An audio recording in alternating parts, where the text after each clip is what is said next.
Assalamualaikum warahmatullahi wabarakatuh. Video kali ini adalah video pelaksanaan praktik pembelajaran PPL Rencana Aksi 2.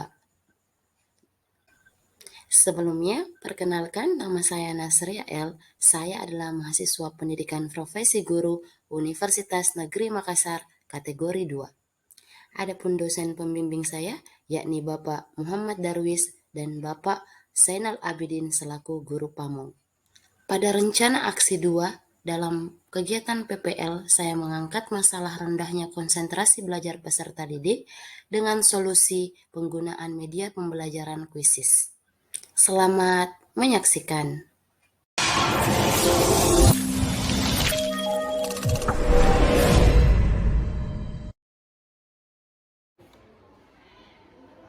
Assalamualaikum warahmatullahi wabarakatuh.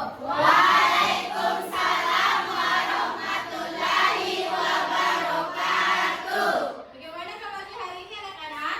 Alhamdulillah.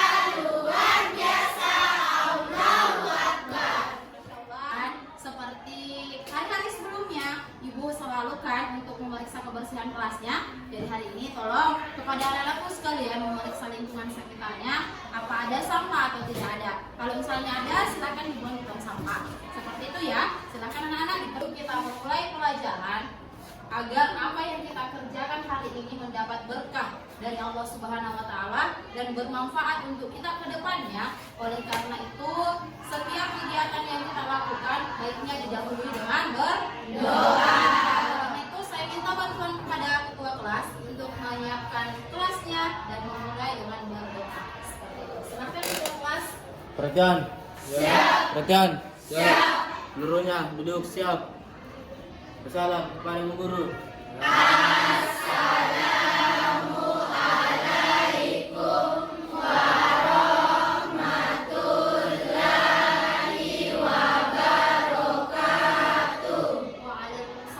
warahmatullahi wabarakatuh. Sebelum kita belajar, mari kita berdoa. Berdoa dimulai.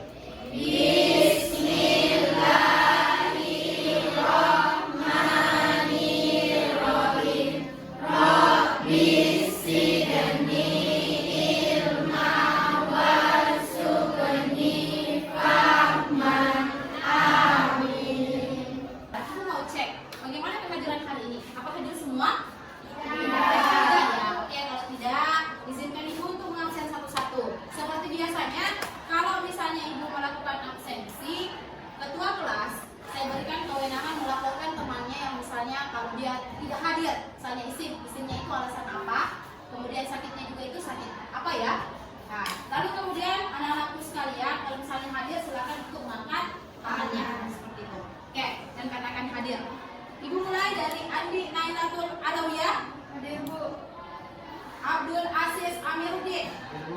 Alvina Hasanah. Masuk ke materi otomatisasi tata kelola keuangan. Ibu punya satu buah lagu wajib dari Sabang sampai Merauke.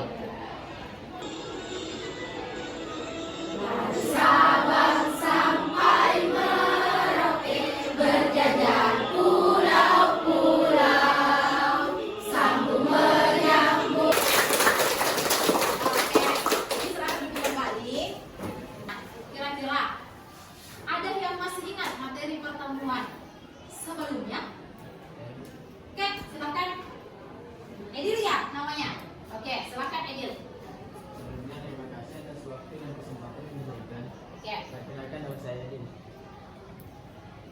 Minggu lalu itu membahas mengenai penerimaan anggaran di mana terbagi menjadi dua. Oke. Yang Sistem penerimaan anggaran dan fungsi penerimaan anggaran. Di mana ada terbagi dua ya, yaitu fungsi penerimaan anggaran secara tunai dan rumah itu jangan lupa belajar. Ya, karena belajar itu harus secara kontinu atau secara terus menerus. Karena itu ilmu kalau tidak kita pelajari secara terus menerus itu akan hilang. Misalnya hari ini paham, lalu kemudian besok tidak dipelajari, besoknya lagi tidak, itu akan hilang. Nah, seperti itu ya. Nah, buat kita ke sekolah itu kan punya mimpi, punya tujuan. Jadi ibaratnya begini, di kehidupan kita itu ada 4 lilin. Ada 4 lilin misalnya. Nah, lalu kemudian 3 lilin ini padam. 3 lilin ini padam. Berarti tersisa satu. Dari satu ini namanya itu adalah ketiga-tiganya ini padam, lalu masih ada hidup satunya, itu bisa menghidupkan kan yang ketiganya. Nah, sama halnya dengan kalian. Perhatikan, materi yang akan kita pelajari pada pagi hari ini yaitu terbagi menjadi tiga. Di mana materi pertama itu adalah anggaran. Pelajari pada pagi hari itu adalah jenis-jenis penerimaan anggaran. Nah, tujuan pembelajaran kita adalah setelah kalian melakukan kegiatan menggali informasi dan diskusi serta tanya jawab, diharapkan peserta didik atau kalian itu mampu menganalisis jenis-jenis penerimaan anggaran secara aktif dan efektif. Coba mulai. Perhatikan, kalian pernah dengar kata APBN dan APBD?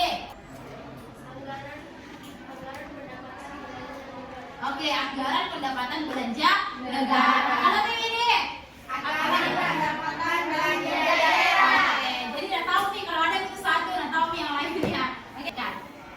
Anggaran pendapatan belanja negara atau APBN itu adalah rencana keuangan tahunan pemerintah yang dibahas dan disetujui oleh pemerintah pusat dengan Dewan Perwakilan Rakyat.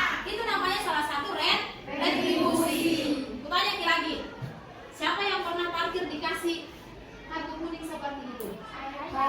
Nah, di materi dari apa yang saya sampaikan, materi dari Ibu hari ini berkaitan dengan sumber-sumber penerimaan atau jenis-jenis penerimaan anggaran. Oke, jadi sampai di sini ada pertanyaan.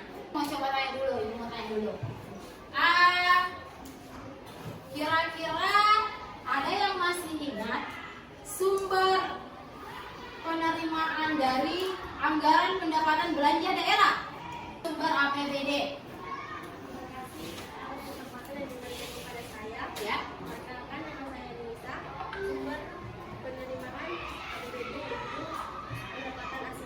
Di mana aplikasi ini namanya Jamboard.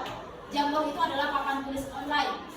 Nah, Ibu mau coba tes pengetahuan kalian atau apa yang saya sampaikan tadi itu, apakah kalian mau adalah slide pertama seperti itu.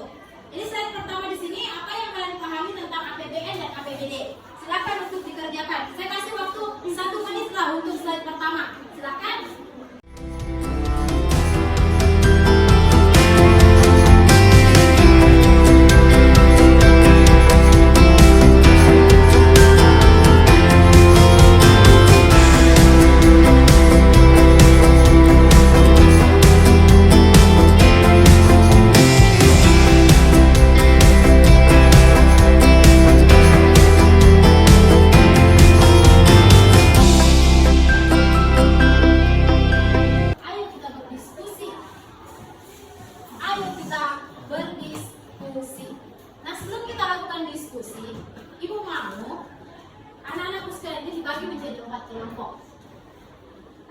Dibagi menjadi 4 kelompok. Saya ulang, kelompok A, kelompok B, kelompok C, kelompok D. 4 kelompok. Kalian itu diharapkan duduk bersama dulu teman kelompoknya. Bisa dilihat sekarang, digeser dulu mejanya, disatukan mejanya. Ini ada name tag meja. Silakan kalian pasang di meja kalian supaya kita bisa mengenali yang mana kelompok A, yang mana kelompok B, yang mana kelompok C dan D. Lalu kemudian saya bagi dulu ya. Silakan. Ini Indonesia itu berada di persimpangan jalan karena krisis pandemi. Yang menyebabkan kondisi ekonomi kita itu kurang kondusif. APBN di tahun 2023, apakah tetap stabil atau tidak? Coba kalian diskusikan dan berikan gambaran bersama teman-teman kelompok kalian. Lalu kemudian kalian tuliskan jawaban kalian pada kuisis yang telah saya berikan. Tidak bisa dilihat di kuisis, nah. Coba diskusi. Kira-kira ngaruh tidak? Nah, kalau berpengaruh, kira-kira berpengaruh karena apa? Kira-kira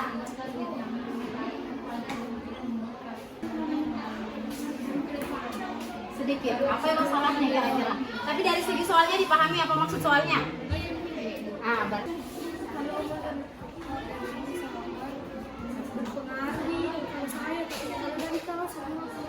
Barusan saya berpengaruh tapi karena COVID-19 telah membawa adaptasi ulang terhadap perekonomian nasional dan global. pemerintah meluncurkan program pemulihan ekonomi nasional dan salah satunya dengan melibatkan badan usaha milik negara. Begitu. Itu Pak. Harus memperjelas bahwa dalam hitungan mundur sebentar yang saya lakukan, hasil dari diskusinya itu dituangkan di dalam bukan lagi kertas yang saya bagikan, tapi langsung di kuisis, dibagikan di dalam kuisis. Jadi silakan memetikkan hasil kesimpulan dari kelompok kajian di dalam kuisis. Lalu kemudian satu-satu dari kelompoknya itu akan memaparkan hasil dari diskusinya. Jadi tidak bermasalah. Oke, 6, 4, 3, 2, 1. Silakan. Ya. Pelan-pelan mengetik pelan-pelan. Jadi dulu itu. Ya, kelompok B, ada yang bisa mewakilkan saya untuk membacakan hasil diskusinya? Oke, silakan. Bisa berdiri, Aziza. Terima kasih atas kesempatan yang diberikan. Saya atas nama Aziz Amiruddin, perwakilan dari kelompok B akan membacakan hasil diskusi kami.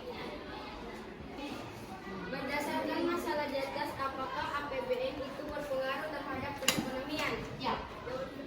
APBN itu berpengaruh terhadap perekonomian karena APBN terhadap perekonomian rakyat salah satunya adalah untuk meningkatkan pertumbuhan ekonomi masyarakat agar dapat COVID-19 telah membawa ketidakpastian terhadap perekonomian nasional dan global. Oke. Sebagai gambaran, pada triwulan 2 ekonomi nasional mengalami kontraksi sebesar kesempatan yang diberikan kepada saya.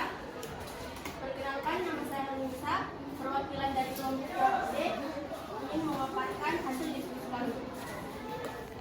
Ya, berpengaruh terhadap perekonomian karena pemerintah melalui APBN 2021 berupaya keras untuk dapat mendorong ekonomi nasional yang mampu. Anggaran pendapatan belanja negara itu berpengaruh terhadap perekonomian, gitu kan? Jawabannya semua ya, tentu berpengaruh. Itu sudah benar, tentu berpengaruh. Nah, pertanyaan begini, kita tes satu kali lagi. Ingat, kuncup, maka, kuncup, maka, kuncup. Oke, mekar, mekar, kuncup, kuncup.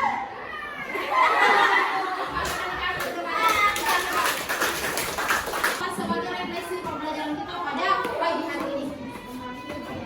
Silakan dibuka. Barangnya Ibu sudah sajikan. Ibu mau lihat melalui refleksi soal-soal yang saya tampilkan ini. Apakah kalian memahami apa yang saya sampaikan atau tidak? Jadi ingat, saya punya pemantik atau pemancing. Siapa yang bisa menempati podium pertama akan mendapatkan satu buah wafer yang harganya 1 juta. 3, 2, 1.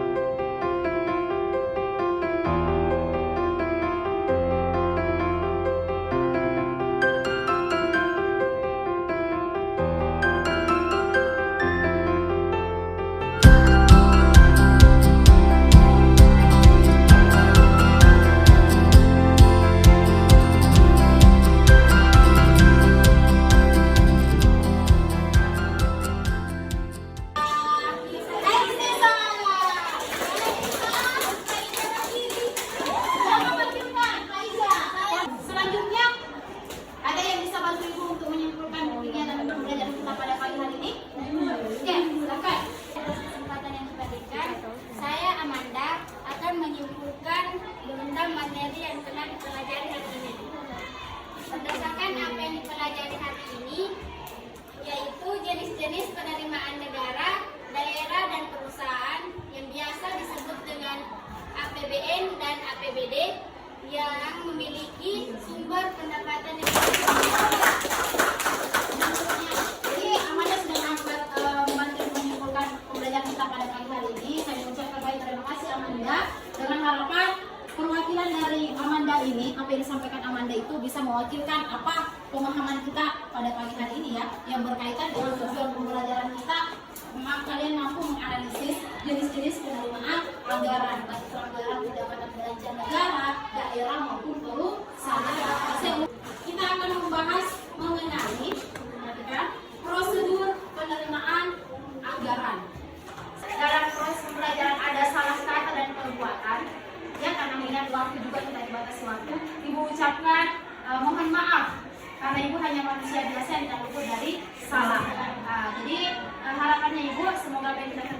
bisa kalian ingat